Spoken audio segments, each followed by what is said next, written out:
142 కీర్తన వచనం బై వచనం నేను చెప్పి ధ్యానం చేస్తాను, మీరు గమనిస్తూ ఉండాలి.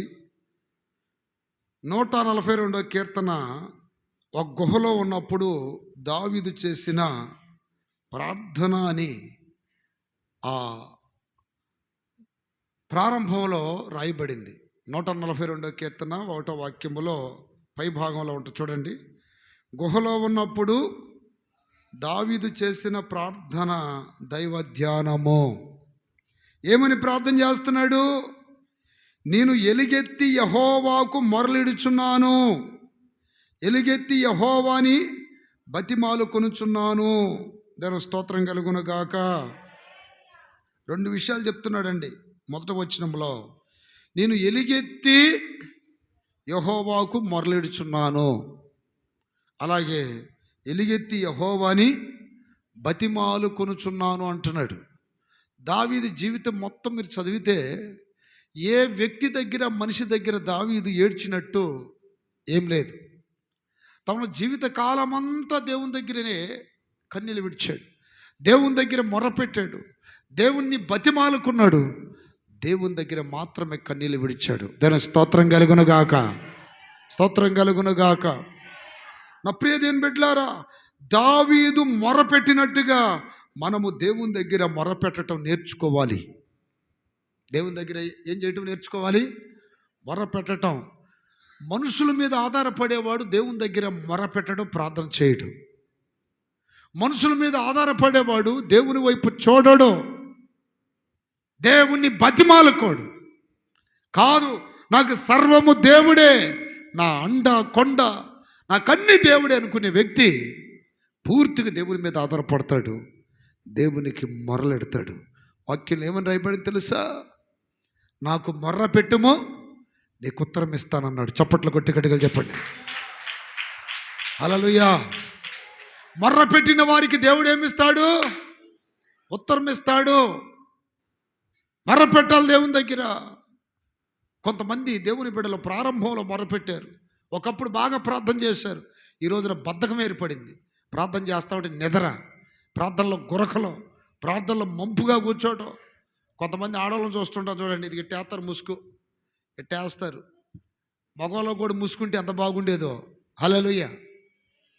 ఆడవాళ్ళు ముసుగేసుకుంటున్నారు, ప్రార్థన చేస్తుందా చేయట్లేదు అర్థం కాదు. మగవాళ్ళకి మాత్రం వాళ్ళు ప్రార్థన చేస్తున్నారు లేదా తేడా తెలిసిపోద్ది. ఈ మధ్య ఇంకొక విచిత్రం అండి, కళ్ళజోడు పెట్టుకుంటున్నారు. కళ్ళజోడు పెట్టుకున్నప్పుడు వాడు కళ్ళు తెరుస్తున్నాడా మూతున్నాడా అర్థం కాదు, కానీ కూర్చుంటాడు అట్నే మోగ రాయిలాగా. దావీదు అంటున్నాడు, నేను ఆయనకి మొర్రపెట్టి తినే. మొర్రపెట్టి తిని ఎందుకు మొర్రపెట్టాడు? ఒక వేదన కలిగింది, ఒక బాధ, ఒక అవసరత ఉంది అతనికి. మొర్రపెట్టిన వారికి దేవుడు చెప్తున్నాడు, నాకు మొర్రపెట్టండి మీకు. ఇర్మియా గ్రంథం 33:3, నాకు మొర్ర పెట్టుమో నీకు ఉత్తరం ఇస్తాను. అదే నా ప్రియ దేవుని బిడ్డలారా, కీర్తనలో ఒక చోట ఉంటుందండి, మొర్ర పెట్టు వారికి ఆయన సమీపముగా ఉండే దేవుడు అంట. 145 దేవుని స్తోత్రం కలుగును గాక. 18లో అంటాడండి, మొర్ర పెట్టు వారికి అంటే దేవుడు దగ్గరగా ఉండాలని మొర్ర పెడుతున్నాడా? దేవుడు ఏదైనా సమాధానం ఇవ్వాలని మొరపెడుతున్నాడా? దేవుడు ఏదైనా కార్యం చేయాలని మొరపెడుతున్నాడా? అంటే మొర్రపెట్టినప్పుడు చాలా కార్యాలు జరుగుతాయి. బైబిల్లో నా ప్రియ దేవుని బిడ్డలారా, యెహోషాపాతు రాజు యుద్ధంలోకి వెళ్ళాడు. యుద్ధంలోకి వెళ్ళినప్పుడు శత్రువులు తన చంపాలని ఒక్కసారి పొంచి అతని మీద ఒకేసారి మీదపడినప్పుడు యెహోవాకు మొర్రపెట్టినప్పుడు అంట దేవుడు అతనికి సహాయము చేశాను. అంటే మొర్రపెట్టే వారితో దేవుడు మాట్లాడి సమాధానం ఇస్తున్నాడు, మొర్రపెట్టే వారికి దేవుడు సహాయం చేస్తున్నాడు, మొర్రపెట్టే వారికి దేవుడు దగ్గరగా ఉంటున్నాడు. చప్పట్లు కొట్టండి. అర్థమైంది మీకు? మొర్రపెట్టే వారికి సమాధానం ఇస్తున్నాడు, మొర్రపెట్టే వారికి దగ్గరగా ఉంటున్నాడు, మొర్రపెట్టే వారికి సహాయము చేస్తున్నాడు. ఈ రోజున ఎంతమంది ప్రార్థన చేస్తున్నారు? ఎంతమంది మొర్రపెడుతున్నారు? ప్రార్థనకు అవకాశం ఇవ్వకపోతే నీ జీవితంలో ఎక్కడ సమస్యలు అక్కడే ఉంటాయి, ఎక్కడ ఇబ్బందులు అక్కడే ఉంటాయి, ఎక్కడ అవసరతలు అక్కడే ఉంటాయి. పేరుకు మాత్రం మందిరానికి వచ్చి పోతే కుదరదు. ప్రతిరోజు ఉదయం సాయంత్రాలు వ్యక్తిగతంగా ప్రార్థన చేసే అనుభవం నీకున్నప్పుడు మాత్రమే నీ జీవితంలో జయించలేని కొండలని జయించగలవు, దాటలేని సముద్రాలని దాటగలవు, అడ్డుగా వచ్చిన కోట గోడల్ని కోల్చగలవు. ఎప్పుడో మర్ర పెట్టినప్పుడు. అందుకే ఆ మొదటి వాక్యంలో అంటున్నాడు, ఎలుగెత్తి మొరలిడుచున్నాను. దేవుని స్తోత్రం చెప్పండి గట్టిగా. ఇప్పుడు మీలో కూడా చూడండి, కొంతమంది ప్రార్థన చేస్తుంటే కొంతమంది దిక్కులు చూస్తున్నారట, ఏ లోకంలోకి వచ్చానా నేనని. దేవుని స్తోత్రం. ఏ లోకంలోకి వచ్చానా అని. భూలోకంలోనే ఉన్నారులే. పొమ్మలేక పొగ పెట్టినట్టుంది. ఇప్పుడు చూడండి, ఎవడో పొగ పెడుతున్నాడా, దగ్గు వస్తూ ఉంది. హల్లెలూయా. మీకు రావట్లేదు దగ్గు?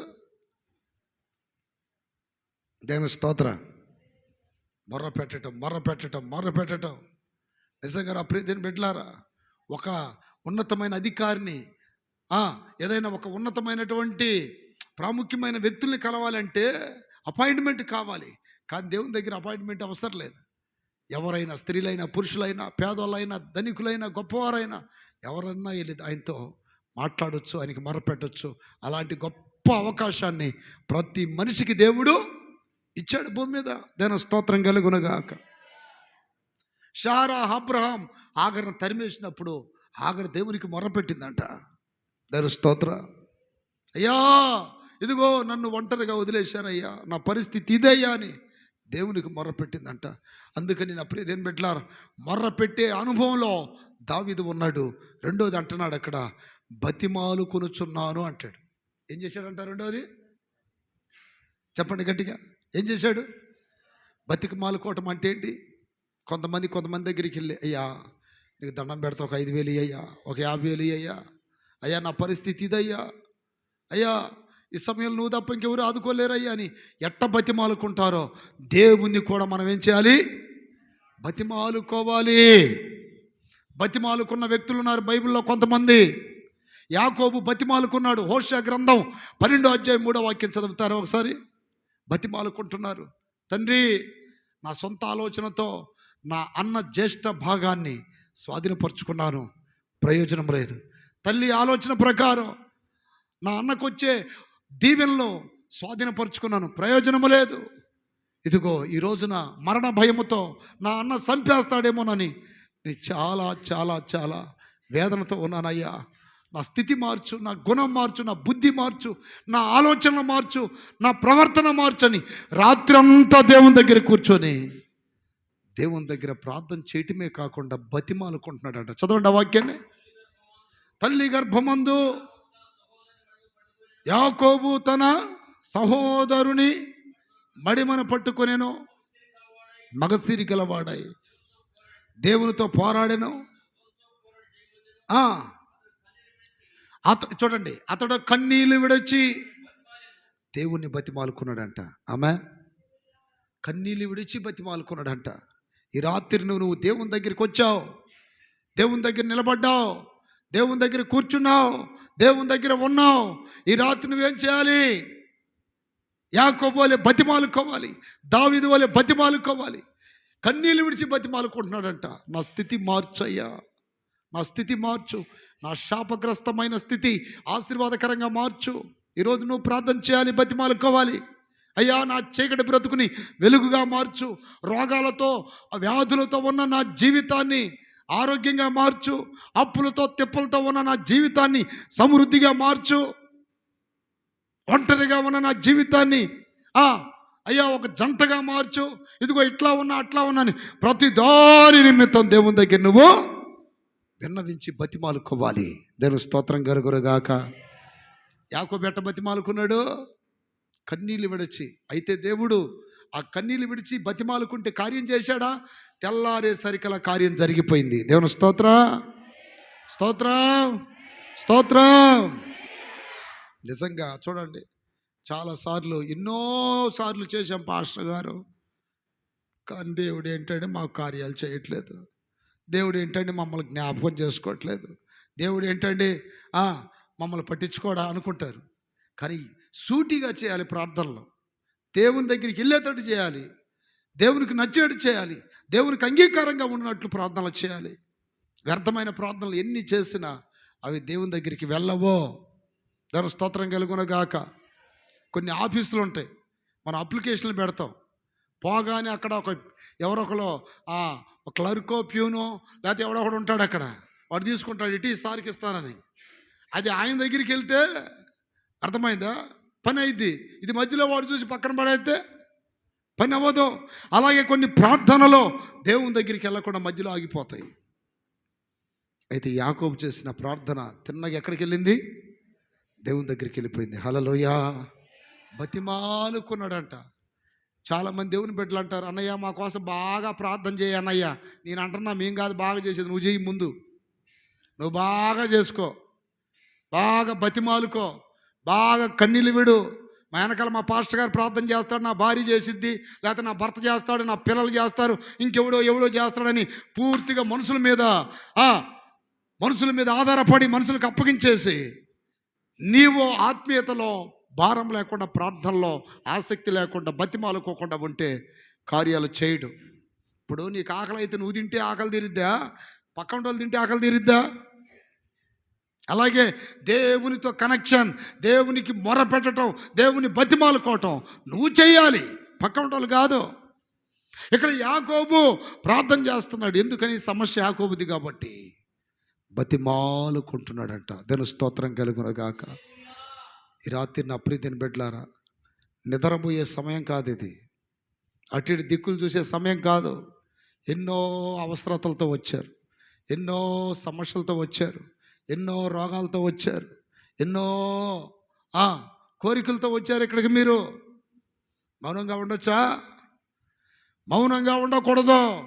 యాకోబు దేవుని బతిమాలుకున్నట్టుగా నువ్వు బతిమాలుకోవాలి. ప్రార్థన రాదు కొంతమంది కూర్చున్నా కూడా, అంటే ఆ నడిపింపు రాదు, ఆ ప్రేరేపణ రాదు. ప్రార్థన ప్రేరేపణ రాకపోతే ఒక సీక్రెట్ చెప్పమంటారా? ఎక్కువగా స్తోత్రాలు చెప్పాలి. ఎక్కువ స్తోత్రాలు చెబితే, మీకు ఎగ్జాంపుల్, ఇప్పుడు బైకులు కానీ కొన్ని ఉంటాయి చూడండి, అవి కిక్కు కొట్టంగా స్టార్ట్ అయింది అనుకోండి, వెళ్ళిపోద్ది. కొట్టేదాకా స్టార్టింగ్ ట్రబుల్ అనమాట. కొంతమందికి ప్రార్థనలో ట్రబుల్, స్టార్టింగ్ ట్రబుల్ అనమాట. కూర్చున్న అటు ఇటు దిక్కులు చూస్తూ ఉంటారు. కానీ వాళ్ళు ప్రార్థన ప్రేరేపణ దేవుని ద్వారా పొందితే గంటలు చేస్తారు. దేవుని స్తోత్రం కలుగునగాక. గంటల ప్రార్థన చేస్తారు, గంటల మొర పెడతారు. దేవుని కార్యము జరిగి వారి కంటి కనపడినట్లు అంతరంగములో ఒక ప్రేరేపణ ఇస్తాడు దేవుడు. అయిపోయింది పో అంటాడు. అయిపోయింది పో, జరిగిపోయింది పో, అయిపోయింది. ఒక నిశ్చేత కలిగిద్దిలోన కప్పులు లేచి వస్తాడు. నేను చేసిన ప్రార్థన దేవుని దగ్గరికి వెళ్ళింది, త్వరలో దేవుడు నా కార్యం చేయబోతున్నాడు. దేవుని స్తోత్రం కలుగునగాక. బతిమాలుకున్నవాడు యాకోబు, బతిమాలుకున్నవాడు దానియేలు గ్రంథం 6:10 అంటున్నాడు. ఏమని? చదవండి 6:10 దానియేలు గ్రంథం. 120 మంది దానియేలు మీద కక్ష బట్టి దానియేలుని హంతము చేయాలని, దానియేలు మీద ఎన్నో నేరాలు మోపినా అతనిలో ఏ తప్పు కనపడకపోతే భక్తి విషయంలో, ప్రార్థన విషయంలో అతన్ని ఇరికిటానికి ఒక శాసనాన్ని రాజు చేత పుట్టించారు. ఆ రాజు తెలియక శాసనం మీద సంతకం పెట్టేశాడు, అంటే ఆజ్ఞ జారీ చేసేసాడు. చేసినప్పుడు ఏంటి ఆజ్ఞ? 1 రోజుల దాకా ఏ దేవునికి మొర్ర పెట్టకూడదు, ప్రార్థన చేయకూడదు, ఏ మనిషికి మనవలు చేయకూడదు, పూజలు చేయకూడదు.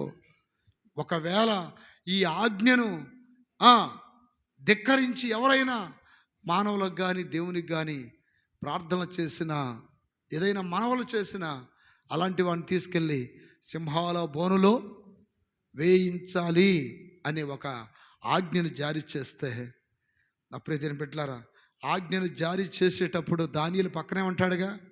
ఆ విషయం తెలిసినాను తన అలవాటు ప్రకారం ప్రతిరోజు దానియేలుకు ఒక మంచి అలవాటు ఉందంట. ఏంటి చెప్పండి? దానియేలుకున్న మంచి అలవాటు ఏంటి?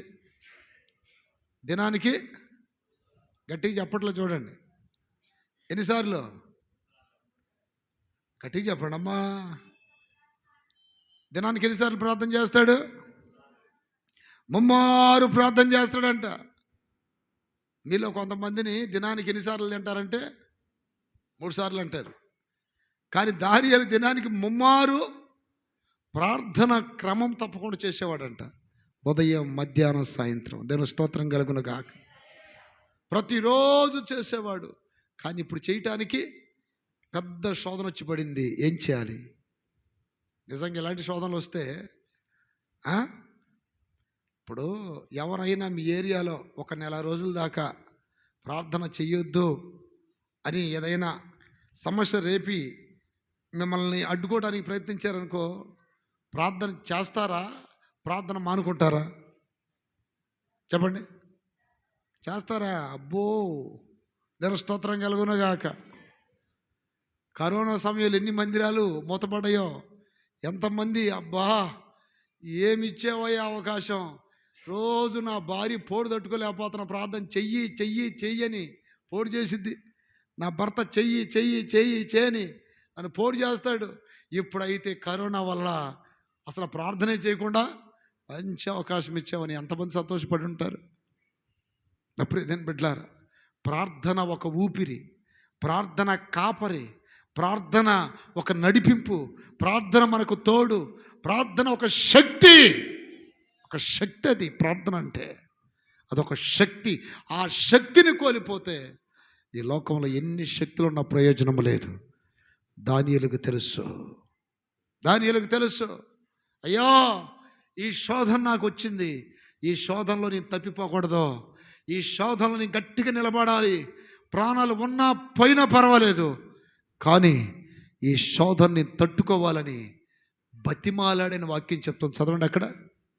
అప్పుడు దాన్ని పెట్టారు. సాతాను కొన్నిసార్లు నీ విశ్వాసాన్ని పోగొట్టడానికి, నీ పరిశుద్ధతను పోగొట్టడానికి, నీలో ఉన్న ధైర్యాన్ని పోగొట్టడానికి, నీలో ఉన్నటువంటి విశ్వాసాన్ని పోగొట్టడానికి రకరకాల ఆలోచనలు, రకరకాల ప్రేరేపణలు, రకరకాల సలహాలు మనుషుల ద్వారా ఇప్పిస్తాడు. అప్పుడు కాస్త వివేచించాలి. ఈ సలహా మంచిదా చెడుదా? ఈ సలహా దేవునికి నచ్చిద్దా నచ్చదా? ఈ సలహా దేవుడు ఇష్టపడతాడా ఇష్టపడడా? ఎవరో చెప్పారు నేను చేశానంటే దేవుడు ఒప్పుకోడు. దేవుని స్తోత్రం. నీకు నువ్వు చాలా జాగ్రత్త కలిగి ఉండాలి. వాక్యం చెప్తుంది, చదవండి ఆ వాక్యాన్ని.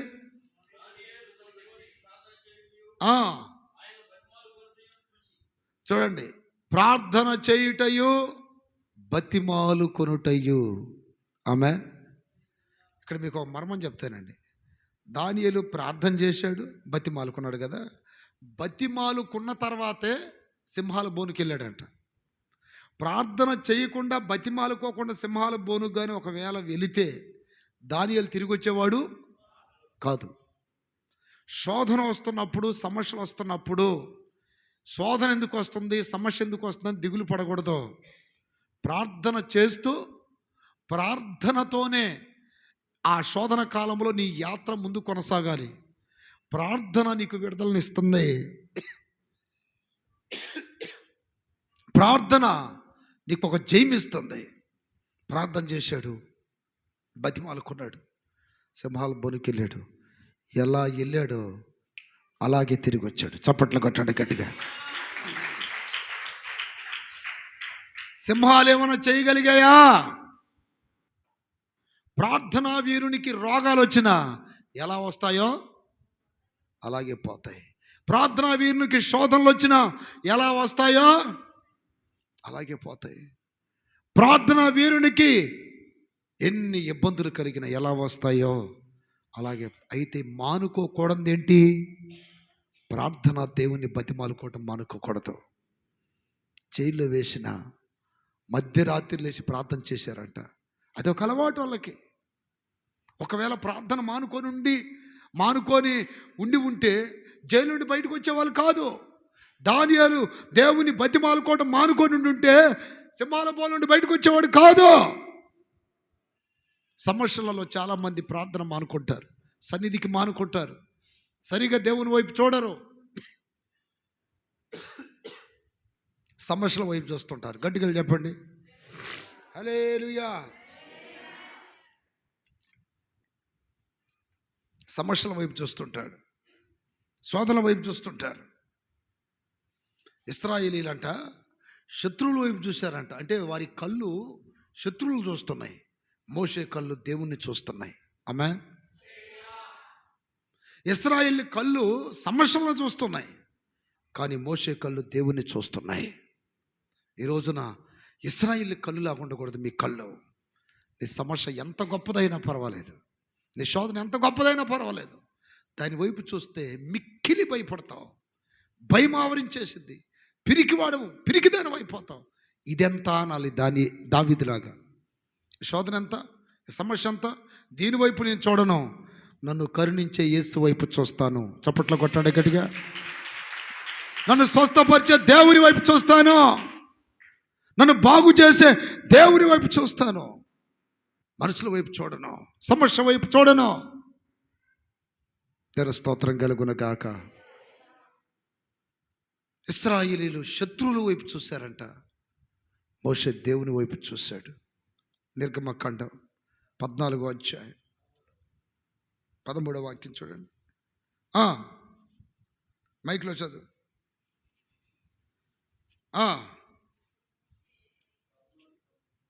చదువు. అందుకు మోషే భయపడకుడి, యెహోవా 10 ఫరో సమీపించుచుండగా ఇశ్రాయేలీయులు కన్నులెత్తి ఐగుప్తీయులు తమ వెనుక వచ్చుట చూచి. చూడండి, కన్నులెత్తి చూశారంట. ఎవరిని? ఎవరిని చూశారు? గట్టిగా చెప్పరా? ఎవరిని చూశారు? ఐగుప్తీయులను చూశారంట. దాని స్తోత్రం కలుగునగాక. మీకు నోరే రావట్లే, అసలకి నోరే తెరవలేకపోతున్నారు. దేవుడు సాతాను మీ నోరులు మూసేస్తున్నాడు, దేవుడే నోరు తెరవమంటున్నాడు. అక్కడ ఎవరి వైపు చూశారు? ఎవరి వైపు చూశారు? ఎవరి వైపు చూశారు? నోరు తెరిచి మాట్లాడు. ఎవరెవరి వైపు చూశారు? చంపుతున్నారు రా బాబా, ఒక పక్క దగ్గు. ఎవరి వైపు చూశారంటే సమాధానం చెప్పరేంటి? మీరు సమాధానం చెబితే మీకు వాక్యం అర్థమవుతుందని, లేకపోతే నేను చచ్చిపోతా అన్యాయంగా. అదే స్తోత్రం.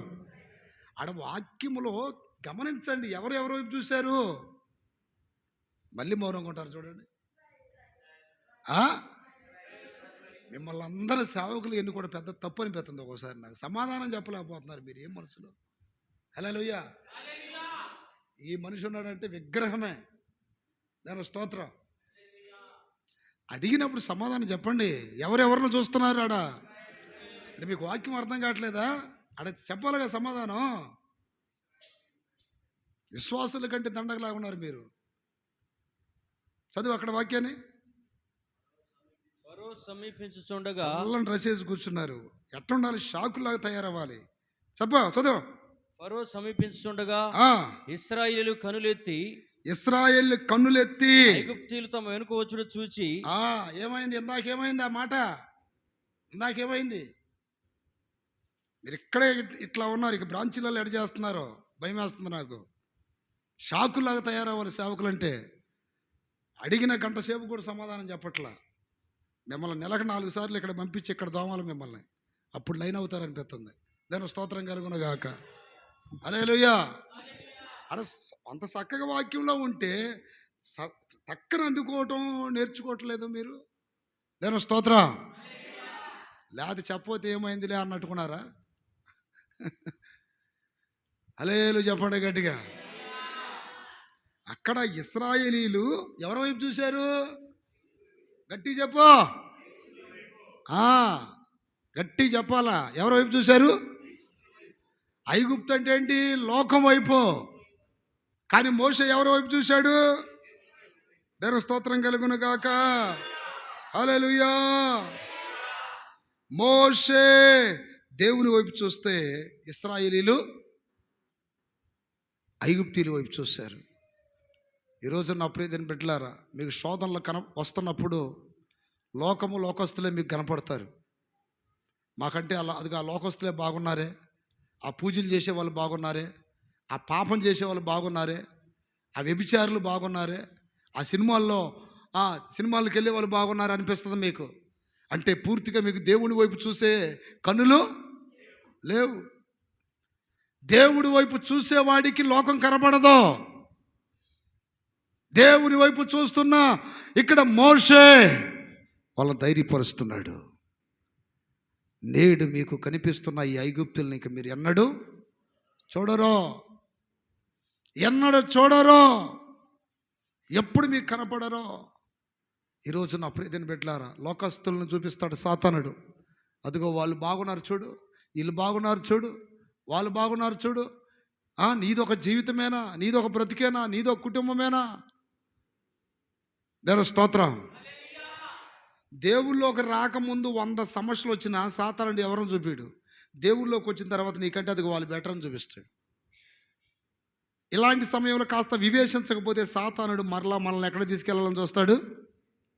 లోకంలోకి తీసుకెళ్తాడు. వాళ్ళే బాగున్నారని. అక్కడ పోతే కదా, అక్కడ పోతే మనకు అర్థమైద్ది ఎంత గొప్ప రక్షణ కోల్పోయామా, ఎంత గొప్ప సేవను కోల్పోయామా, ఎంత గొప్ప భాగ్యాన్ని కోల్పోయామా, ఒక మంచి సహవాసాన్ని కోల్పోయామని పోగొట్టుకున్న తర్వాత ఆడవలసి వచ్చింది.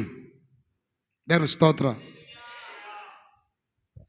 ఈరోజు నా ప్రియమైన బిడ్డలారా, దేవుణ్ణి బతిమాలుకోండి. ప్రతిరోజు బతిమాలుకోవాలి మనం. దానియేలు బతిమాలుకున్నాడు, సింహాల నోర్లు మూతలు పడ్డాయి. సింహాలు ఏం చేయలేవు. ఇదిగో ఇక్కడ యాకోబు దేవుణ్ణి బతిమాలుకున్నాడు, ఒక్క రాత్రికి దేవుడు కార్యం చేశాడు. బతిమాలుకున్నప్పుడు దేవుడు మనల్ని బాగా ఇష్టపడతాడంట. దేవుని స్తోత్రం కలుగునగాక. బాగా ఇష్టపడతాడు బతిమాలుకునే వాళ్ళని. అందుకని దావీదు ఆ మొదటి వచనములు అంటున్నాడు, నేను ఆయన ఏం చేస్తున్నాను, ఎలుగెత్తి యెహోవాకు మొరలిడుచున్నాను, ఎలుగెత్తి యెహోవాను బతిమాలుకొనుచున్నాను. 2వ వాక్యం, బహు వినయముగా ఆయన సన్నిధిని నేను మొర్రపెట్టుచున్నాను. చేతులు పైకెత్తి గడిగలు చెప్పండి. 142వ కీర్తన 2వ వాక్యం చదువు. ఆయన సన్నిధిని నేను మొరపెట్టుచున్నాను, నాకు కలిగిన బాధ ఆయన సన్నిధిని తెలియజెప్పుకొనుచున్నాను. చాలు. 2వ వచనంలో అంటున్నాడు, బహు వినయముగా ఆయన సన్నిధిని నేను మొరపెట్టుచున్నాను. దేవుని సన్నిధిలోకి వచ్చిన తర్వాత, దేవుని సన్నిధిలో కూర్చున్న తర్వాత వ్యర్థమైన మాటలు మాట్లాడకూడదు ప్రార్థనలో. బహు వినయముగా ఎట ప్రార్థన చేశాడంట? బహు వినయముగా. వినయముగా అంటే ఏంటి? వినయముగా అంటే ఏంటి? నిన్ను నీవు వేస్ట్ అనుకొని దేవుణ్ణి హైలైట్ చేయటమే వినయం అంటే. ఒక రాజు గురించి, ఆహాబు రాజు గురించి ఏలియాతో దేవుడు అంటాడు, అతడు చూసావా ఎంత వినయముగా నా ఎదుట ప్రవర్తించాడో. దేవుని స్తోత్రం. రాజుల మొదటి గ్రంథం నా ప్రియమైన బిడ్డలారా 21వ అధ్యాయం 29లో అంటాడు చూడండి, ఆహాబు నాకు భయపడి వినయముగా ప్రవర్తించుట చూసితివా, నాకు భయపడి అతడు వినయముగా ప్రవర్తించుట చేత అపాయం అతని కాలమునందు సంభవింపకుండా ఆపి దేవుని సన్నిధిలో. నా ప్రియమైన బిడ్డలారా, చాలా వినయముగా ప్రార్థన చేయాలి. వినయము లేకుండా ఒక వ్యక్తి ప్రార్థన చేశాడు, వారానికి 2 సార్లు ఏమిస్తున్నాను, ఏం చేస్తున్నాను, ఎన్నిసార్లు చేస్తున్నాడంట? గట్టిగా చెప్పండి, ఎన్నిసార్లు? వారానికి 2 సార్లు ఉపవాసం ఉంటున్నాను. తర్వాత ఏమిస్తున్నాను? 10వ భాగం ఇస్తున్నాను. తర్వాత సోరులు వలెనైనను. తర్వాత అది తీయండి, వాక్యం తీయండి. లోకాసు సువార్త. వినము లేకుండా ప్రార్థన చేస్తున్నాడు పరిసయ్యుడు. చేతులు పైకెత్తి గడుగలు చెప్పాలి. హల్లెలూయా. సోరులను అన్యాయస్తులను. లోకాసు సువార్త 18:11 నుంచి 18:11. దేవా. చాలు. ఎక్కడ వినయం లేకుండా ప్రార్థన చేశాడు. అంత ప్రార్థన చేసినా అతని ప్రార్థన దేవుడు రిజెక్టెడ్ చేసేసాడు. కొన్నిసార్లు ప్రార్థనలు పాపంగా మార్చబడతాయంట. నేను చేసుకుంటున్నాలే ప్రార్థన అంటారు చూడండి కొంతమంది. హల్లెలూయా. నేను చేసుకుంటున్నాను, ఇంట్లో ప్రార్థన చేసుకుంటున్నాలే, చర్చితో ఏం పని, ఇక్కడ చేసుకుంటున్నాలే, ఎడున్నాళ్ళే ఏసయ్యా. ఎక్కడా? ఏడున్నాళ్ళు ఏసయ్యా. దేవుని స్తోత్రం. ఇక సేవకులతో పని లేదు, మందిరంతో పని లేదు, సహవాసంతో సంఘంతో పని లేదు, మేము చేసుకుంటున్నాంలే.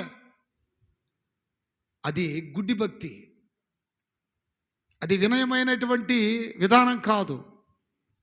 నీకు ఎంత తెలిసినా, నువ్వు మంచి పాటకారివి కావచ్చు, మంచి ప్రార్థనా పరుడు కావచ్చు, కాస్తో కోస్తో వాక్యం చెప్పగలవచ్చు, ఎన్ని ఉన్నా దేవుని దగ్గర వినయము దేవునికి చాలా ప్రాముఖ్యం. చేతుల పైకెత్తి గడుగులు చెప్పండి. అదే వినయము సేవకుల దగ్గర కూడా చాలా ప్రాముఖ్యం. దేవుని దగ్గర ప్రాముఖ్యమే, సేవకుల దగ్గర ప్రాముఖ్యమే. వినయం కావాలి. దేవుని దగ్గర వినయముగా ప్రవర్తించలేదు ఈ పరిసయుడు, కానీ వినయంగా ప్రవర్తించాడు సుంకరి. వీళ్ళిద్దరు ప్రార్థనలు ఎవరి ప్రార్థన ఆలకించాడు? దేవుడు సుంకరి ప్రార్థన ఆలకించాడు. దైవ సేవకుల దగ్గర కూడా ఎందుకు వినయంగా ఉండాలని చెప్తున్నానని జాగ్రత్తగానండి. ఏలియా దగ్గరికి ఒకడు వచ్చి, ఓ ఏలియా, ఓ దైవజనుడా, మా రాజుగారు రమ్మంటున్నాడురా అంటే, నేనే దైవజనుడినైతే ఆకాశం నుండి అగ్ని దిగి వచ్చి మిమ్మును మీ 50 మందిని దహించును గాక అంటాడు. దాని స్తోత్రం కలుగును గాక. మిమ్మును మీ 50 మందిని దహించును గాక అంటే వినయము లేదు. ఇంకొక వ్యక్తి వచ్చాడు, అయ్యా మా ప్రాణం నీకు ప్రియముగా ఉండనిమ్ము. రాజుగారు పిలుస్తున్నాడు అయ్యా. చూడండి ఎంత వినయంగా అడిగాడు. ఒక వ్యక్తి పిలిస్తే, నేనే దైవజనునైతే ఆకాశం నుండి అగ్ని దిగి వచ్చి నిన్నును నీ 50 మందిని దహించును గాకని శపించాడు. ఇంకొక వ్యక్తి పిలుస్తుంటే ఆ వ్యక్తి వినయానికి లోబడిపోయి ఆలోచిస్తున్నాడు. ఈలోపు దేవదూత అతనితో ఎల్లు అంటుంది. దాని స్తోత్రం కలుగును గాక. చూసారా, అడిగే విధానాలు ఎంత తేడాగా ఉన్నాయో. కొంతమంది మాట్లాడటం కూడా రాదు, అసలు మాట్లాడటం రాదు. దేవుని దగ్గర వినయం అవసరమే, సేవకుల దగ్గర అవసరమే, మనుషుల దగ్గర కూడా అవసరమే వినయం.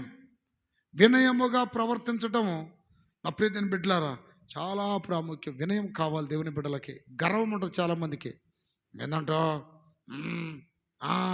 పొగురు, గర్వము అని చేసిద్ది. తెలుసా మీకు? గర్వము పాడు చేసిద్దంట. గర్వం వలన ఆయన సన్నిధిలో ఉండే భాగ్యాన్ని కోల్పోయాడు సాతానుడు. గర్వం వలన నెబుకద్నెజరు 7 ఏండ్లు గడ్డి మేయాల్సి వచ్చింది. గర్వం వలన వస్తి రాణి స్థానాన్ని కోల్పోయింది. గర్వం వలన నా ప్రియమైన బిడ్డలారా సౌలు రాజ్యం కోల్పోయాడు. గర్వము మంచిది కాదు. వినయముగా ప్రవర్తించాలి. తన స్తోత్ర. ఎట్ట ప్రవర్తించాలి? దావీదు ఒకసారి అంటాడు చూడండి, ఎంతటి వాడను నేను యేసయ్యా, అయ్యా ఇంతగా నన్ను హెచ్చించుటకు నేను ఏమాత్రపు వాడను, ఏ పాటి వాడను. వినయంగా దేవుని దగ్గర అడిగాడు కనుకనే శాశ్వతమైన కృపను దావీదుకి దేవుడిచ్చాడు. చప్పట్లు కొట్టండి గట్టిగా. కృప కోల్పోలేదు దావీదు, రాజ్యం కోల్పోలేదు, సింహాసనం కోల్పోలేదు, స్థిరపరచబడింది. మీ అందరికీ నేను చెప్తాను, ఇన్ని సంవత్సరాలు జర్మీ అన్న దేవుళ్ళు ఉన్నాడు అంటే ఒక్కటే ఒక కారణం, నా గర్వము నా లోపాలు నేను తెలుసుకుంటా, నాలో ఆ వినయము దీన మనసు కొరకు ప్రార్థన చేస్తా. ఇన్ని సంవత్సరాలు ఎంతోమంది నా ద్వారా, అంటే నేను వచ్చినప్పుడు సేవకు బయలుదేరారు, ఈరోజు కొంతమంది సేవలో లేరు. ఎంతోమంది నా ప్రియమైన బిడ్డలారా సేవకు వచ్చారు నాతో పాటు, అంటే నేను సేవకు వచ్చినప్పుడు, ఈరోజు లేరు, గర్విష్ఠులు అయిపోయారు. అర్థమైంది? బలంగా ఓ దేవుడు వాడుకున్న సమయంలో టపిక్కిన పడిపోయారు. కారణం ఏంటి? గర్వం, అహంకారం. ఏ స్థాయికి వెళ్ళినా వినయం ఒకటి ఉండాలి, తగ్గింపు ఒకటి ఉండాలి, దీన మనసు ఒకటి ఉండాలి.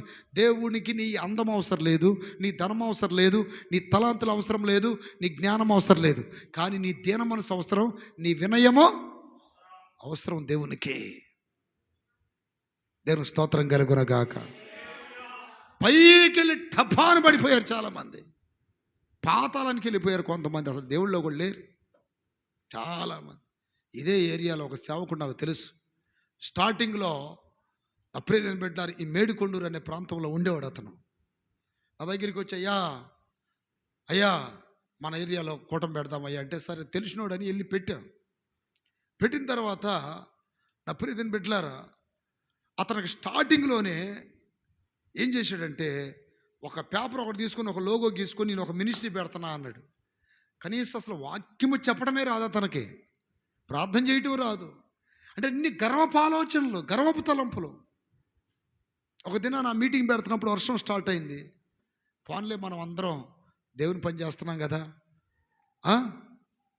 మనమంతా దేవునికి దాసులం, మనకేంటి ఘనత అని వర్షం వస్తుంటే వాక్యం చెప్పేవాడిని మధ్యలో ఈ వర్షంలో ఆపేసి అలా బాక్స్ ఉంటే భుజాన పెట్టుకొని నేను కూడా వెళ్ళిపోయాను.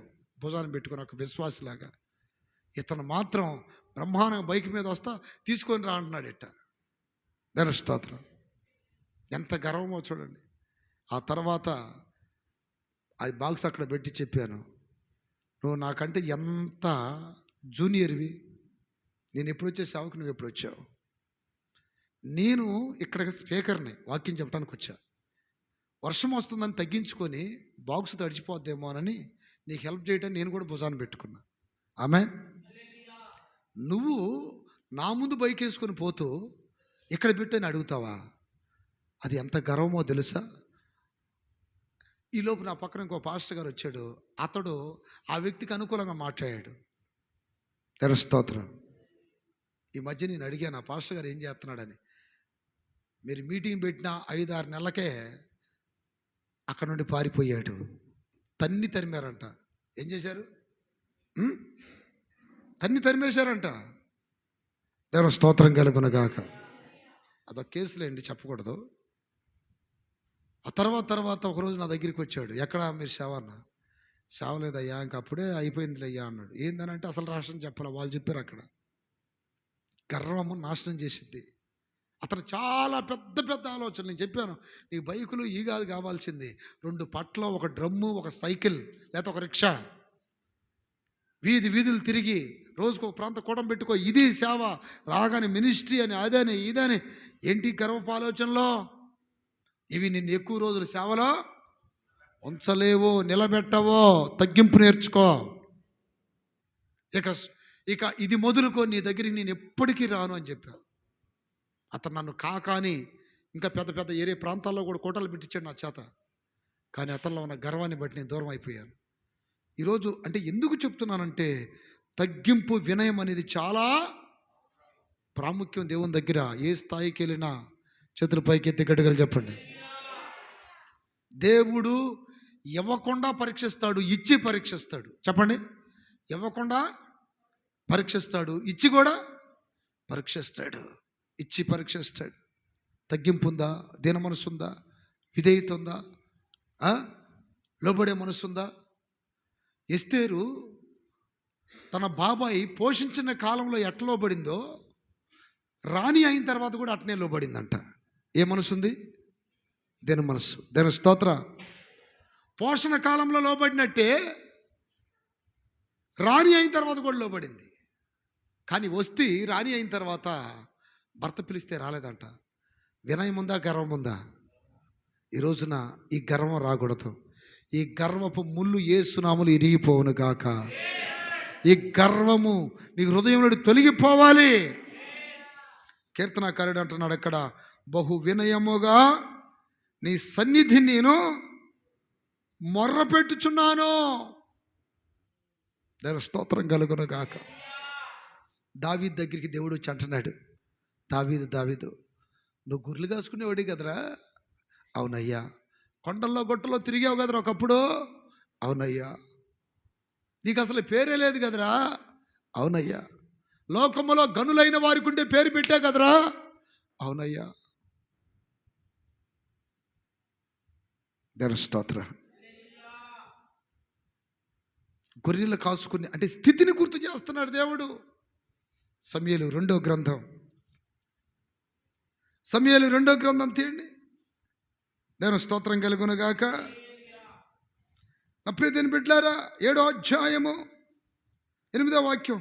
కాబట్టి నా సేవకుడకు దావీదుతో ఇలాగు చెప్పుము, సైన్యములకు అధిపతి యెహోవా నీకు సెలవిచ్చినదేమనగా, గొర్రెల కాపులోనున్న నిన్ను.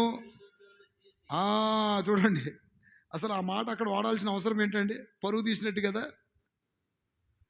ఇప్పుడు పరువు తీసినట్టు కదా.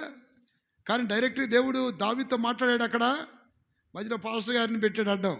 ఎవరిని? నాతాను ప్రవక్తని.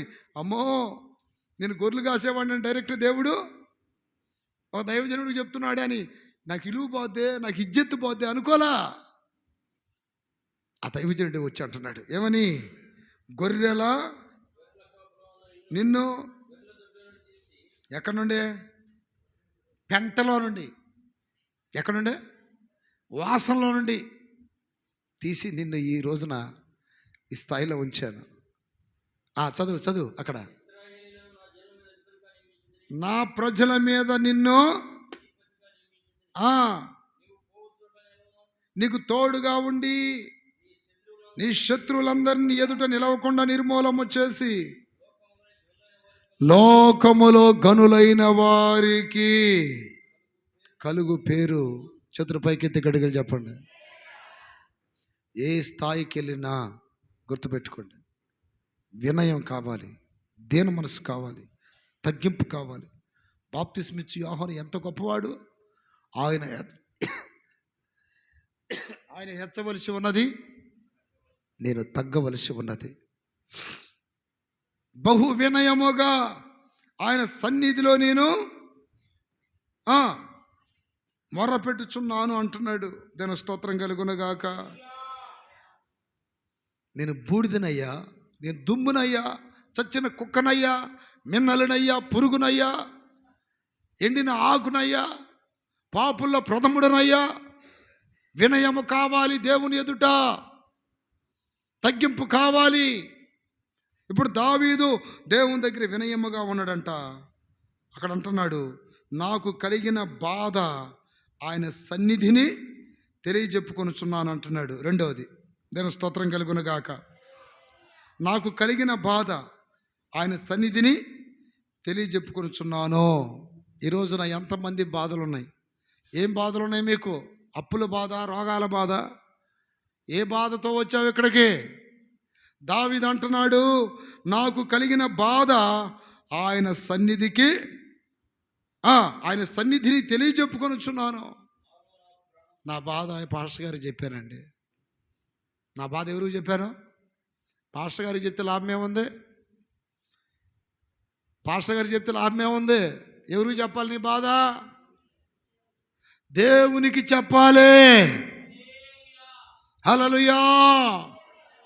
ఏ బాధతో ఇక్కడికి వచ్చావు, ఆ బాధ నిమిత్తం కన్నీళ్ళు విడిచి వినయముగా మొర్రపెట్టి బతిమాలుకుంటే సమస్త బాధల్లో నుండి దేవుడు నిన్ను విడిపిస్తాడు. చప్పట్ల కొట్టండి గట్టిగా. ఆది కాండంలో యోసేపు అంటున్నాడు ఏమంటున్నాడు? నేను ఎక్కడైతే బాధపడ్డానో, ఆది కాండం 41:51, అప్పుడు యోసేపు, దేవుడు నా సమస్త బాధను నా తండ్రి ఇంటి వారందరినీ నేను మర్చిపోవునట్లు చేసినని చెప్పి తన జ్యేష్ఠ కుమారునికి మనష్షే అనే పేరు పెట్టెను. తర్వాత అతడు, నాకు బాధ కలిగిన దేశమందు దేవుడు నన్ను అభివృద్ధి పరచెను. హల్లెలూయా. ఎన్ని బాధలు అనుభవించాడో, ఎన్ని కన్నీళ్లు విడిచాడో. బాధపడిన చోట ఆ బాధని చూసిన దేవుడు, ఆ బాధని గమనించిన దేవుడు ఒక దినాన ఆ బాధల కొలిమిలో నుండి, ఆ బాధల ఊబిలో నుండి యోసేపుని ప్రీతిని పెట్టారా తప్పించినప్పుడు తన కుమారుడికి ఒక పేరు పెట్టాడంట. ఏం పేరంటే మనష్షే. సమస్త బాధల నుండి దేవుడు నన్ను విడిపించాడు. ఎక్కడైతే నేను బాధపడ్డానో అక్కడ దేవుడు నన్ను అభివృద్ధి చేశాడు. ఈరోజు నా ప్రియని బిడ్డలారా, నువ్వు ఎక్కడ బాధపడుతున్నావు? నీ ఇంట్లో బాధపడుతున్నావా? నువ్వున్న ప్రాంతంలో బాధపడుతున్నావా? నీ వ్యక్తుల ద్వారా, నీకున్న భర్త ద్వారా బాధపడుతున్నావా? భార్య ద్వారా బాధపడుతున్నావా? అత్తల ద్వారా బాధపడుతున్నారా? కోడల ద్వారా బాధపడుతున్నారా? స్నేహితుల ద్వారా బాధపడుతున్నారా? అప్పులను బట్టి బాధ, రోగాలను బట్టి బాధ. ఏ బాధపడుతున్నావు? నువ్వు బాధపడ్డ స్థలంలో దేవుడు నిన్ను అభివృద్ధి చేయబోతున్నాడు. హలో చెప్పండి గట్టిగా. బాధపడ్డ స్థలములో నిన్ను గొప్ప వ్యక్తిగా మార్చబోతున్నాడు.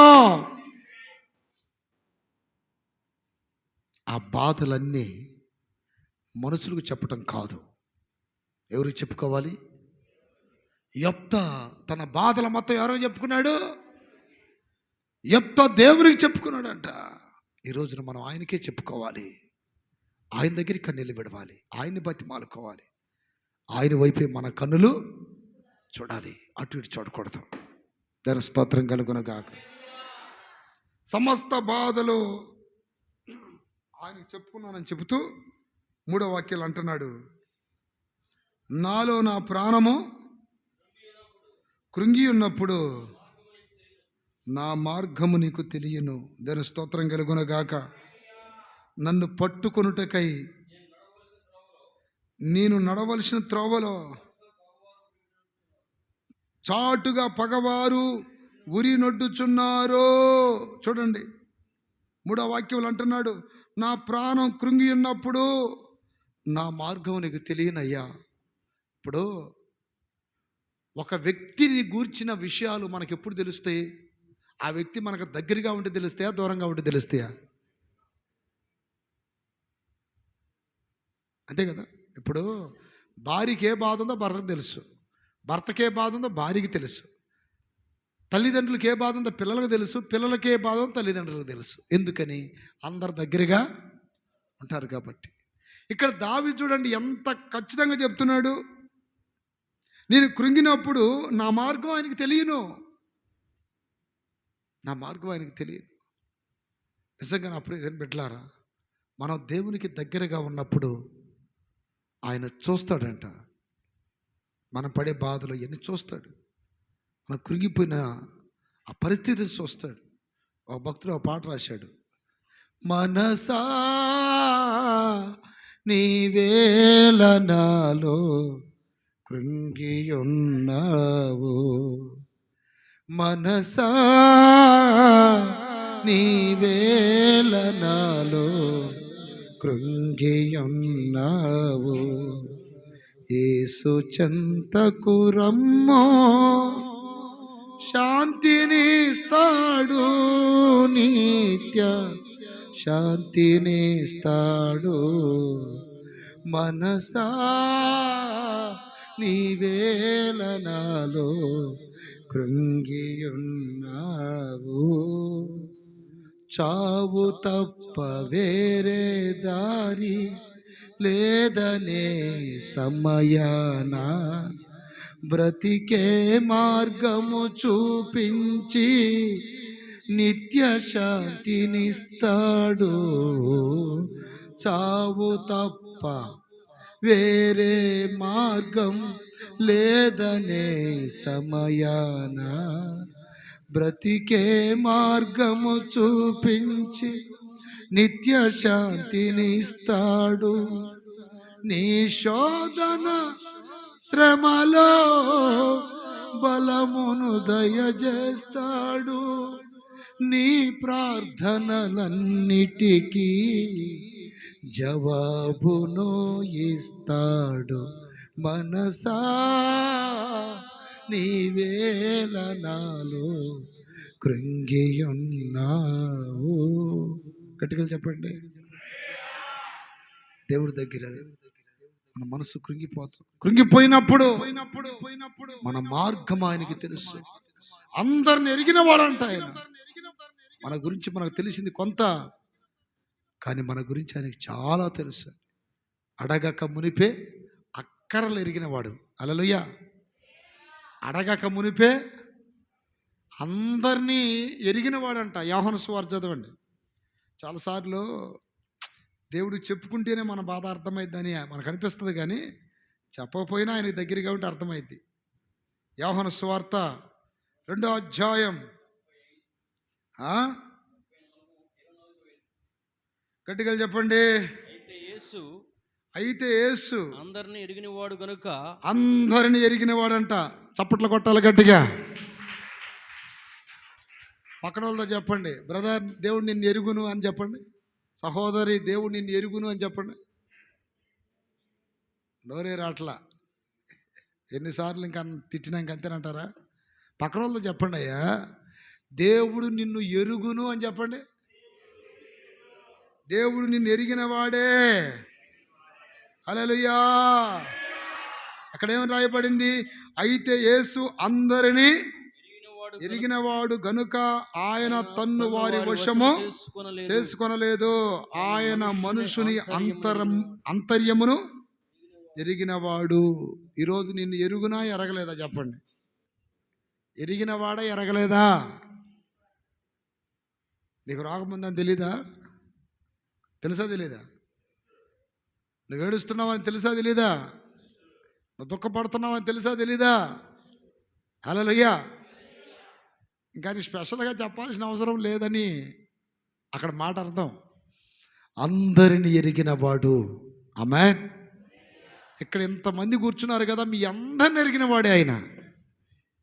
పసి పిల్లలను కూడా ఎరిగిన వాడే. ఎందుకంటే పసిపిల్లలు చెప్పుకోలేరు, కానీ అంతర్యం ఎరిగిన వాడంట ఆయన. ఆమేన్.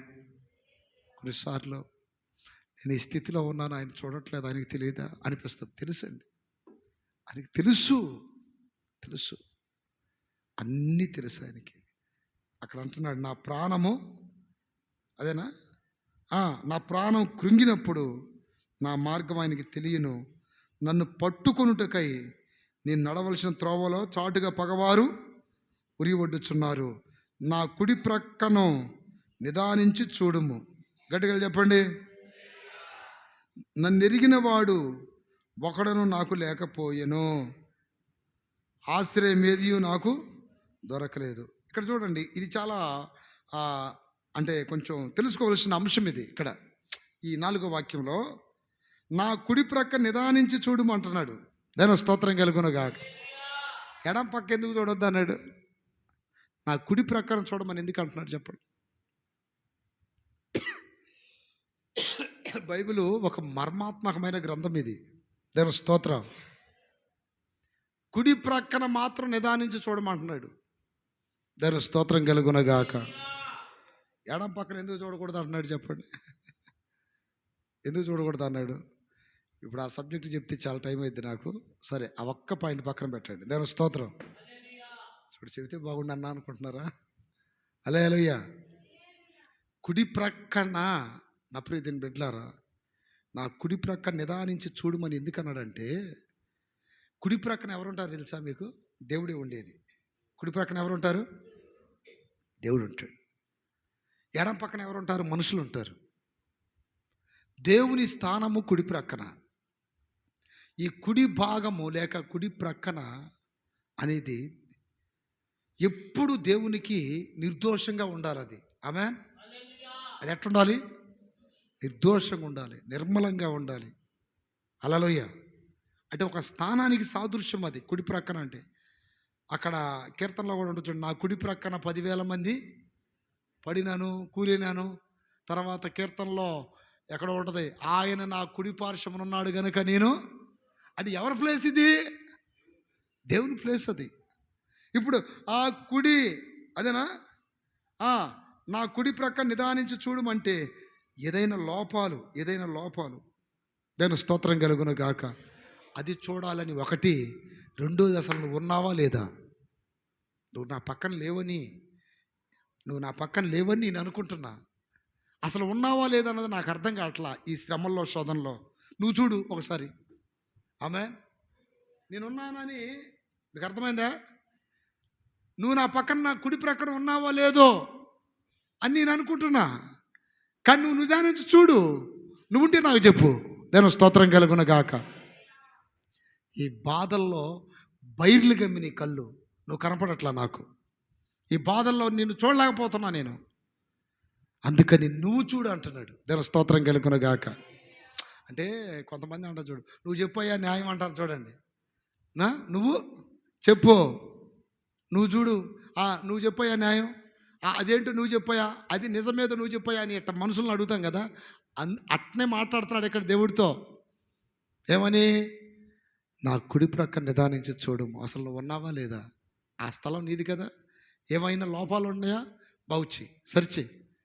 ఒకవేళ నువ్వు ఉన్నావా లేదా, ఉంటే నాకు తెలియపరచు. నాకేం అర్థం కావట్లేదు ఈ శ్రమల్లో. నువ్వు నన్ను విడిచిపెట్టావేమో అనుకుంటున్నా, నువ్వు నాకు దూరం అయిపోయావేమో అనుకుంటున్నా. కాదు కాదు, నేనున్నానని చెప్పు. హల్లెలూయా, నేనున్నానని చెప్పు. అర్థమైంది మీకు? చేతులు పైకెత్తి గడిగలు చెప్పండి. కుడి భాగం ఎవరిది? దేవునిది. ఇంకా అక్కడ ఇంకో మాట అంటున్నాడు చూడండి. ఏమంటున్నాడు? నన్ను పట్టుకొనుటకై నేను, అది కాదు, నా కుడి ప్రక్క నిదానం చూడుము.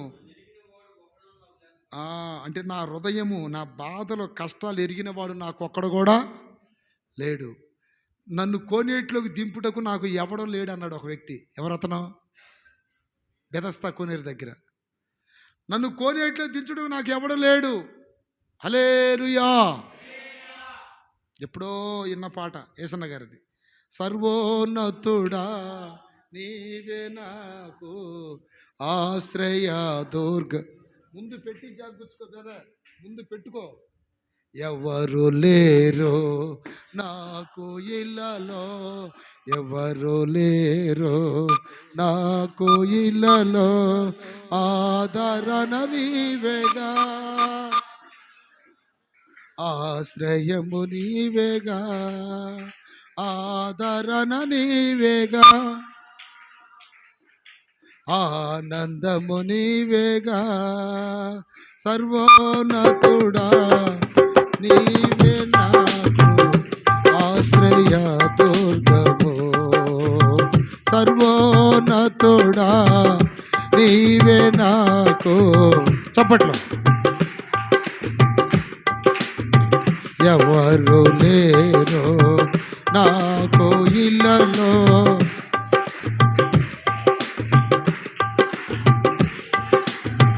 ఆదరణ నీవేగా, ఆనందము నీవేగా, ఆదరణ నీవేగా, ఆనందము నీవేగా. నిందల పాలై నిత్య నిబంధన నీతో చేసిన, ఆడాలి. నిందల పాలై నిత్య నిబంధన నీతో చేసిన, సింహాసన ఇచ్చినావు, సింహాలనోళ్ళను మూసినావు,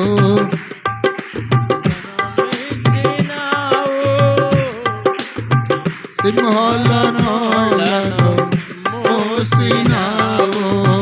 సర్వోన్నతుడా నీవే నాకు ఆశ్రయ దుర్గము.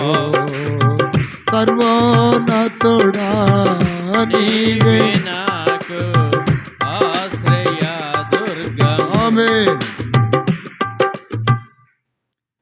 అక్కడ అంటున్నాడు, నన్ను ఎరిగిన వాడు నాకు ఒక్కడు కూడా లేడు. ఈరోజున మీరు కూడా అనుకోవచ్చు, నన్ను అర్థం చేసుకునే వాళ్ళు ఎవరు లేరయ్యా, నన్ను పట్టించుకునే వాళ్ళు, నా గురించి శ్రద్ధ తీసుకునే వాళ్ళు ఎవరు లేరయ్యా, ఒంటరి దాన్ని, ఎవరికి చెప్పాలన్నా నా బాధ గోడు వినేవాళ్ళు ఎవరు లేరని ఒకవేళ అనుకుంటున్నావేమో. నా ప్రియదేని బిడ్డలారా, ఎవరు ఉన్నా లేకున్నా యేసయ్య మాత్రం నీతో ఉన్నాడు అనే మాట 100కి 100% వాస్తవమే. దాని స్తోత్రం కలుగునగాక. ఎవరు ఉన్నా లేకున్నా ఆయన అంటాడు, యుగ సమాప్తి వరకు సదాకాలం నేను నీతోనే ఉంటాను. చప్పట్ల గట్టిగా చెప్పండి. శ్రమల్లో ఉంటాను, శ్రమల్లో నీకు తోడై ఉంటాను. యోసేపుకి శ్రమలు వచ్చినప్పుడు తల్లి లేదు, తండ్రి లేడు, ఎవరు లేరు. కానీ యోసేపుతో ఉంది ఎవరండి? దేవుడే ఉన్నాడు. యోసేపుకి యెహోవా తోడై ఉండెను. దావీదు శోధనలు ఎదుర్కొంటున్నప్పుడు ఎవరు లేరు అంటున్నాడు. అక్కడ ఎవరు ఉన్నా లేకున్నా దేవుడు మాత్రం ఖచ్చితంగా మనతో ఉంటాడు. మీలో ఎంతమంది నమ్ముతున్నారు ఈ మాట? హల్లెలూయా. ఎందుకని ఆయన ఖచ్చితంగా ఉంటాడు చెప్పండి? ఎందుకని ఉంటాడు ఖచ్చితంగా? బిడ్డ దగ్గర ఎవరున్నా లేకపోయినా తల్లి మాత్రం ఖచ్చితంగా ఉంటుంది. ఆమెన్. ఎవరున్నా, తండ్రి ఉన్నా లేకపోయినా తల్లి ఉంటుంది ఖచ్చితంగా. కారణం ఏంటంటే అది బాధ్యత, ప్రేమ. దేవుడు ఎవరు మనకి? తల్లి లాంటోడు. హల్లెలూయా. ఎలషద్దాయ్. ఎలషద్దాయ్ అంటే అర్థం ఏంటి తెలుసా? తల్లి లాంటి ప్రేమ గలవాడని అర్థం. హల్లెలూయా. మనుషులు కొన్ని సందర్భాల్లో వెళ్ళిపోతారు. ఇలాంటివి చెప్పాల్సినవి చాలా ఉన్నాయి నాకు. చాలా సందర్భాల్లో ఎవరు నిలబడాల కొన్ని శోధనలు నేను ఉన్నప్పుడు. దేవుడు ఒక్కడే, ఆయన ఒక్కడే. బాధపడేవాడిని నేను కూడా. నేను వాళ్ళ కోసం ఎంత ప్రార్థన చేసి ఉంటా, ఎంత కన్నీళ్ళు కార్చుంటా, ఎన్నిసార్లు వాళ్ళ ఇంటికి వెళ్ళి ఉంటా, వాళ్ళ వేదనలో ఉన్నప్పుడు ఎన్నిసార్లు పరామర్శించుంటా. ఈరోజు నాకు శోధన వస్తే నా ముందు లేరే, నన్ను విడిచిపెట్టి వెళ్ళిపోయారే. ఆ రోజు నేను వాళ్ళని విడిచిపెట్టుంటే ఈరోజు ఈ స్థాయికి వచ్చేవాళ్ళు. చాలాసార్లు నన్ను నేనే నిందించుకున్నా. నేను ఆ రోజు అంత ప్రేమ చూపించాను వాళ్ళకి. నేను ఈరోజు కొంచెమైనా గుర్తు రాలేదా వాళ్ళకి? చాలాసార్లు నేను బాధపడ్డ రోజులు ఉన్నాయి. కానీ దేవుడు నన్ను మళ్ళీ ఆదరించి ధైర్యపరిచాడు. దేవుని స్తోత్రం కలుగునగాక. నా ద్వారా మేలులు పొందిన వాళ్ళు నన్ను దూషించారు, నన్ను అపార్థంగా మాట్లాడుకున్నారు. దేవుడు చెప్తున్నాడు, నేనున్నా చాలు. మనుషుల బుద్ధి అది. హల్లెలూయా. అట్లాగే మీ జీవితాల్లో కూడా కొన్నిసార్లు మీ మేలులు పొందిన వాళ్ళు, మీ సహాయాలు పొందిన వాళ్ళు మిమ్మల్ని దూషించి నిందించి మీకు దూరం అయిపోయిన రోజులు లేవా?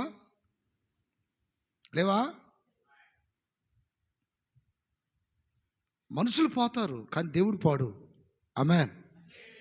యేసు ఒక్కడ మాత్రం ఎప్పుడు నీతోనే ఉంటాడు. గుర్తుపెట్టుకో. ఎవరో పోయారు అని నువ్వు దిగులు పడకుండా యేసయ్య ఉన్నాడని ధైర్యం కలిగి ఉండు. ఆమేన్. ఎవరో పోయారని బాధపడమాక, యేసయ్య మాత్రం ఉన్నాడని ధైర్యంగా ఉండు. నా ప్రియ సహోదరి సహోదరులారా, ఆయనే శాశ్వత కాలం అంతా ఉండేది. ఈ బంధాలన్నీ కొద్ది కాలం కట్ అయిపోతాయి. వల్ల కాటి వరకే ఈ అనుబంధాలు. ఎక్కడ దాకా? వల్ల కాటి వరకే ఈ అనుబంధాలు. దేని స్తోత్రం. తర్వాత వస్తాయా? కానీ మరణములో జీవములో నీతో ఉండేది యేసు ఒక్కడే. పాపం చేస్తూ ఒక వ్యభిచారమందు పట్టబడిన స్త్రీ అందరి చేత చంపబడే సమయంలో ప్రభు అడ్డుపడి కాపాడాడు. ఆ సంగతి మనకు తెలుసు. ఆ స్టోరీ అంతా వాక్యంలో ఏమని రాయబడింది అంటే యేసు ఒక్కడే నిలబడేను అని ఉంటుంది బైబిల్లో. దాని స్తోత్రం.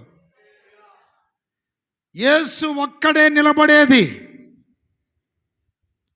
కాస్త ఎవరైనా దేవుని ప్రేమ ఉన్న వాళ్ళు కాస్త ఆదరిస్తారు, ధైర్యపరుస్తారు.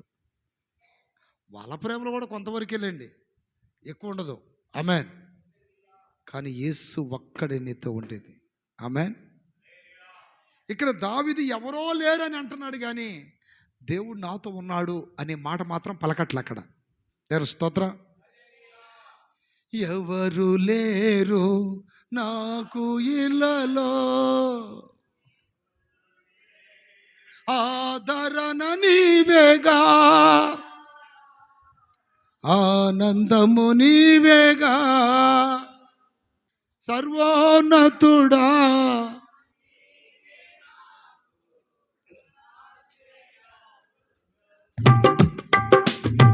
సర్వోన్నతుడా నీవే నాకు.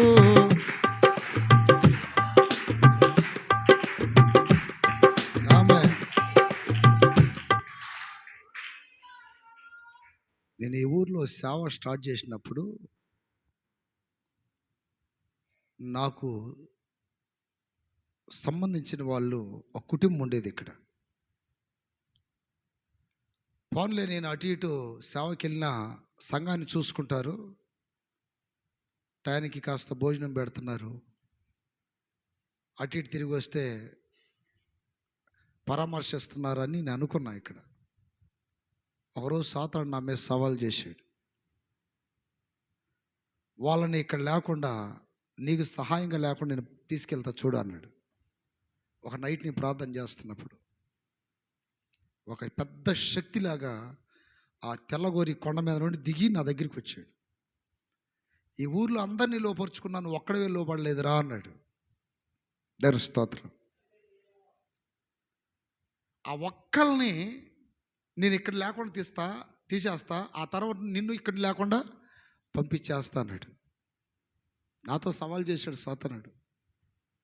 ఆ ఒక్కల్ని నీకు అన్ని విధాలుగా సహాయం చేసే వాళ్ళని తీసేస్తా, ఆ తర్వాత నిన్ను ఇక్కడ లేకుండా తీసేసి ఇక్కడ చాలామందిని మింగేయాలనుకున్నా, నేను చాలామందిని మృంగేయాలనుకున్నాను. నువ్వు అడ్డుపడుతున్నావు, ప్రార్థన చేస్తున్నావు. మొన్న కూడా నాతో సాతానుడు అదే మాట అన్నాడు. ఇక్కడ మొన్న కూడా ఇక్కడ కొంతమందిని మింగేయాలనుకున్నా, నువ్వు అడ్డుపడ్డావు. తెర స్తోత్రం కలుగునగాక. నైట్ నేను ఎక్కువ ఎందుకు నిద్రపోనంటే, అప్పుడే దీన్ని పెట్టారా, ఇదే కారణం. సాతాను శక్తులు ఎక్కువ తిరుగుతున్నాయి ఈ సమయంలో బాగా. అప్పుడు కూడా సడన్లో వాళ్ళు వెళ్ళిపోయారు. ఇప్పుడు అన్నం పెట్టే వాళ్ళు లేరు, బట్టలు ఉతికే వాళ్ళు లేరు, ఒక్కడిని అయిపోయా. ఒక్కడగా ఉన్నప్పుడు ఇన్ని ఆలోచనలు వస్తాయి తెలుసా. ఏంది నా బ్రతికెట్టు అయిపోయింది, నా జీవితం మీద ఎట్టు అయిపోయింది, నేను ఒంటరిని అయిపోయానే అని. ఆ రైల్వే స్టేషన్ ఆపోజిట్లో ఉన్న కొండ మీద రాత్రి అంతా పడుకొని తెల్లవారులు ఏడుతానే ఉన్నా. ప్రభా ఎందుకు తీసుకొచ్చావు నాయన? సరే తీసుకొచ్చావు, సరే ఎవరో ఉన్నారులేని వస్తే వాళ్ళని కూడా లేకుండా చేసేసావు. ఇది దానంటే ప్రభు అప్పుడు మాట్లాడుతున్నాడు. ఈ లోక బంధాలు శాశ్వతము అని తలవకు, నాతో ఉన్న బంధమే శాశ్వతమని ఎరుగుమని దేవుడు ఆ రోజు నైట్ మాట్లాడుతున్నాడు. ఎన్నో బంధాలు పుట్టిన దగ్గర నుండి నీకు కలిశాయి, అన్నీ నిలబడ్డాయా? తల్లి బంధం నిలబడిందా? కట్. తండ్రి బంధం నిలబడిందా? కట్. అందరి బంధాలు కట్టు. కానీ నా బంధం కట్ అవ్వలేదే. అప్పుడు కూర్చొని రాసే పాట. ఏ పాట? శ్రమలలో తోడు ఉంటావు, వేదనలో ఆదరించావు, తోడు ఉంటావయ్యా. ఆమె ఆ పాట అప్పుడే రాసింది. ఆ పాట రాసి పాడుకోవటం, దేవుని స్తుతించడం, అప్పుడప్పుడు బాధ కలిగి ఆడవటం. దిక్కులేని స్థితిలో దరిద్రుడానైతే దుమ్మో నేను ఏకముగా మారితే, దిక్కులేని స్థితిలో దరిద్రుడానైతే దుమ్మో నేను ఏకముగా మారితే, నా దిక్కు నీవేనయ్యావు, ధూళినైనా నన్ను రాయిగా మార్చావు, నా దిక్కు. హల్లెలూయా. అప్పుడు ఆ కొండల్లో నైటు అప్పుడే దీన్ని పెట్టారు ప్రార్థన చేసుకొని నేను ఇక్కడ పాట రాసి మళ్ళీ వెళ్ళిపోయా. అప్పుడు మన గుంటూరు కృపా మినిస్ట్రీస్ మ్యాథ్యూస్ గారు వాళ్ళ తమ్ముడు ఇద్దరు బైక్ వేసుకొని వచ్చారు నా కోసం. వస్తే ఇక్కడ ఒక పిల్లోడు ఉన్నాడు, వాడు వచ్చాడు అక్కడికి. నేను ప్రార్థన చేసే స్థలం వాడికి తెలుసు. వచ్చి అన్న ఫలానా వాళ్ళు వచ్చారంటే నేను వచ్చా. వెంటనే అయ్యా నేను డిస్టర్బ్ చేసాం, క్షమించు అన్నారు. పర్వాలేదులే అన్న. ఏంటి వచ్చారంటే, గుంటూరులో రెపకక్క నేను రమ్మన్నది అని చెప్తే నేను ఆదివారం సాయంత్రం వస్తానని చెప్పా. దాని స్తోత్రం కలుగును కాక. ఇది ఇప్పుడు కాదు, ఇది జరిగి దాదాపు చాలా సంవత్సరాలు అయింది. హల్లెలూయా. అప్పుడు ఏం లేవు. ఎన్ని మీకు ఎందుకు చెప్తున్నానంటే, నా ప్రియమైన బిడ్డలారా, ఆ తర్వాత ఆదివారం వెళ్ళాను. నన్ను ఒక పని మీద పిలిచారులేండి అక్కడికి. ఇక అది నేను కాదన్నాను. ఇది పరిస్థితి అయ్యా, మాతో కలిసి సేవ చేయమని అడిగారు వాళ్ళు. నా రూటే సపరేట్ అన్న. దాని స్తోత్రం కలుగును గాక. నా రూటే సపరేటు. చూద్దాం, అనుబంధంగా ఉందాం. ఇది పరిస్థితి, ఇదని చెప్పాను. అయితే ఇక్కడ అప్పుడప్పుడు నేను కార్లలో కూడా ఒంటరిగా వెళ్తున్నప్పుడు అన్న ఎవరన్నా తోడుగా వస్తే బాగుండు అనిపిస్తుంది, నాకు కూడా అనిపిస్తుంది. కానీ ఎక్కువ శాతం అట్లాంటి ఆలోచన వచ్చినప్పుడు దేవుడు మాట్లాడుతుంటాడు. నేనున్నాను కానీ పక్కన. ఆమెన్. ఎవరున్నారు? మానవ మనసు ఏమనిపిస్తుంది? ఒంటరిగా వెళ్తున్నాం, దారిలో ఏమైనా పంచర్ పడితే ఏం చేస్తావు అక్కడవే ఆలోచనలు వస్తాయిగా. దారిలో పంచర్ పడితే ఏమైద్ది? ఏమైనా నీకు హెల్త్ బాగలేక ఎక్కడైనా ఆపితే పరిస్థితి ఏంటి? అందుకని ఇప్పుడు ఒక జంటనే అనిపిస్తుంది. కానీ ఇంకో జంట ఉందన్న సంగతి మనకి అసలు ఒరిజినల్ జంట అది. నేను స్తోత్రం. ఏ జంట? డూప్లికేట్ జంట కాదు, ఒరిజినల్ జంట అది. నేను స్తోత్రం కలుగును గాక. హల్లెలూయా. ఒక అతను నా దగ్గరికి, అతని దగ్గర నేను చూడటానికి వెళ్ళే బాగలేనప్పుడు అతను నన్ను చూసి ఏడ్చి అంటాడు, అయ్యా ఎంత ప్రేమతో నా దగ్గరికి వచ్చావు, నా భార్య ఏమన్నదో తెలుసా నన్ను? నీకు చేతులు ఇరిగిపోయి నీకు నువ్వు నన్ను ఏం పెట్టి పోషిస్తావు, కుంటోడు అన్నదంట. ఆ మాట చెప్పి బోర్ని ఏడ్చాడు అతను. చెప్పాను, ఈ మాట ఎప్పుడన్నా అన్నదా అంటే, లేదు లేదయ్యా, నాకు దెబ్బ తగిలిన తర్వాత నా భార్య అన్నది ఇదేనంటే. భార్య ప్రేమ కూడా చూడండి, ఒక హద్దు ఉందే లేదా? కానీ దేవుని ప్రేమ ఏంటి? అవధులు లేని ప్రేమ. చప్పట్లు కొట్టండి గట్టిగా. హల్లెలూయా. ఆ మధ్య ఒక సహోదరి కనపడింది. అమ్మా ఏంటి ఇది పరిస్థితి అంటే, అని చెప్తుంది, ఆ దుర్మార్గుడు మమ్మల్ని మధ్యలో వదిలిపెట్టిపోయాడయ్యా. భర్త గురించి చెప్తుంది, పిల్లలను పెట్టుకుని బ్రతుకుతున్నానయ్యా. అంటే నేను ఒక మందిరంలో ఆరాధన చేసి భోజనం చేస్తున్నా. ఏదో ఈ కాయలు ఉంటాయి చూడండి, అడవులలో ఉంటాయి చూడండి. ఏ కాయలు అయ్యి? జానకాయలు అంటారు చూడు. అవి అమ్ముకుంటూ వస్తుంది. అన్న ఏం కూడా దేవుని బిడ్డే, ఇది పరిస్థితి అన్నప్పుడు దగ్గర రమ్మన్నప్పుడు ఇది తీసుకొని అయ్యా అన్నది. వద్దులేమ్మా, ఇది డబ్బులు తీసుకొని అన్న. అప్పుడు ఆమె బాధ చెబుతుంది. ఆమెది ఎక్కడ అటేదో ఈపురో ఇనిమేలో చెప్పింది నాకు. దేవుని స్తోత్రం. ఆ దుర్మార్గుడు నన్ను మోసం చేశాడయ్యా, ఇదయ్యా. ఎక్కడ ఉంటాడని అడిగితే విజయవాడలో ఉంటాడని చెప్పింది. సరే నేను తీసుకొని వస్తా, నీకు ఇష్టమంటే తీసుకురయ్యా, అంతకంటే భాగ్యమే ఉంది. ఆమెకి మాత్రం భర్త కావాలనే ఉంది, కానీ అతను మాత్రం నన్ను వద్దని కాదనుకుని వెళ్ళిపోయాడయ్యా. భర్త ప్రేమైనా భార్య ప్రేమైనా అంతే. కానీ దేవుడు ఎప్పుడైనా నిన్ను కాదనుకుంటాడా? మళ్ళీ కాదనుకుంటాడా? దాని స్తోత్రం కలుగునగాక. ఎప్పటికీ ఎన్నటికీ ఆయన కాదనుకోడు, ఎప్పటికీ ఎన్నటికీ. అందుకనే మాయ ప్రేమలు వదిలిపెట్టి ఇప్పుడైనా మంచి ప్రేమ దగ్గరికి రండి. దాని స్తోత్రం. ఏ ప్రేమలు వదిలిపెట్టాలి? మాయ ప్రేమలేగా మనుషుల ప్రేమలో. దేవుని స్తోత్రం కలుగును గాక. మాయ ప్రేమలు వెంటబడమాకండి, మహిమగల దేవుని ప్రేమ వెంటబడండి. హల్లెలూయా. ఒకరోజు మా ఇంట్లో వాళ్ళు ఎవరో, మొత్తాన్ని పేరు చెప్పలేండి, నిన్ను మర్చిపోయావులయ్యా, ఇక మా ఇంట్లో లేడనుకున్నాం కానీ నిన్ను అన్నది. దేవుని స్తోత్రం. ఎందుకని నువ్వు పెళ్ళికి రావు, సమర్థలకు రావు, వాడికి రావు, వీటికి రావు, ఎప్పుడు ఆ సేవ అంటావు, అది అంటావు, ఇది అంటావు. నేను చెప్పాను శుభ్రంగా, నన్ను మర్చిపోండి మీరు. దేవుని స్తోత్రం. హల్లెలూయా. నాతోనే అన్నది డైరెక్ట్గా, నిన్ను అసలు మా ఇంట్లో పుట్టలేదు అనుకుంటున్నావులే, నువ్వు దేనికి రావుగా, నిన్ను మర్చిపోయావు. నిజంగా దేవునితో ఒక్కసారి కనెక్షన్ కలిస్తే ఈ లోక ప్రేమలు ఏమన్నా గుర్తొస్తాయా? ఈ లోక బంధాలు ఏమన్నా ఆకర్షించగలవు మనల్ని? దేవుని స్తోత్రం కలుగునగాక. మన బంధము అనుబంధము విడదీయగలరా ఎవరైనానో మరి. ననో రాజా జగమెరిగిన నా యేసు రాజా.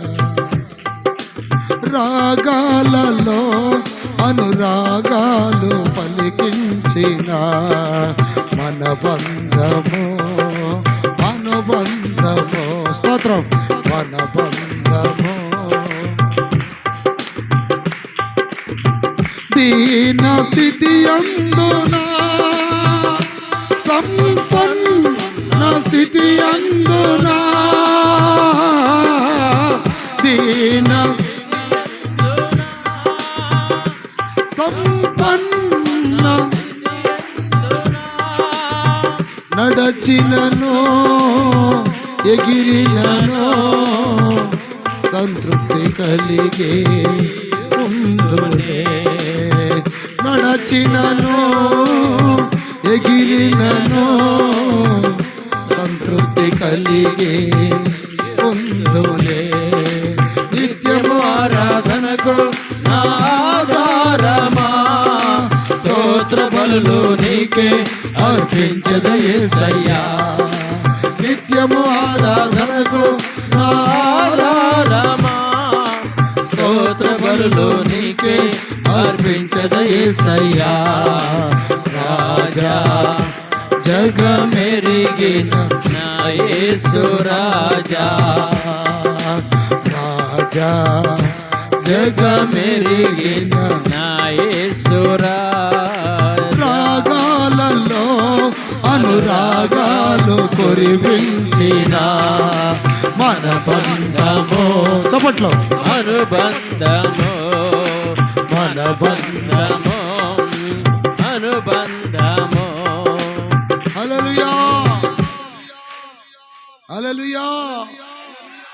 దేవునితో ఒక్కసారి బంధం కలిస్తే ఇక ఈ లోకములో ఏది గుర్తురాదు.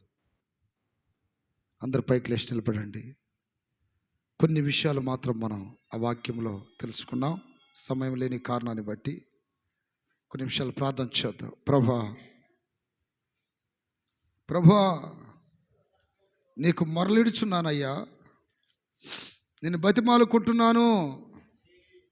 నీవే ఆశ్రయమని, నీవే ఆధారమని, నీవే దిక్కని, కొండని, కోటని అయ్యా బతిమాలుకుంటున్నాను, మొరపెడుతున్నాను. హల్లెలూయా. బహు వినయముగా నీ సన్నిధిలో మొరపెడుచున్నాను. నాకు కలిగిన బాధ నీ సన్నిధిలో దావీదు వలె చెప్పుకుంటున్నాను. నా ప్రాణం కృంగిపోయిందయ్యా, నన్ను లేవనెత్తు ప్రభా.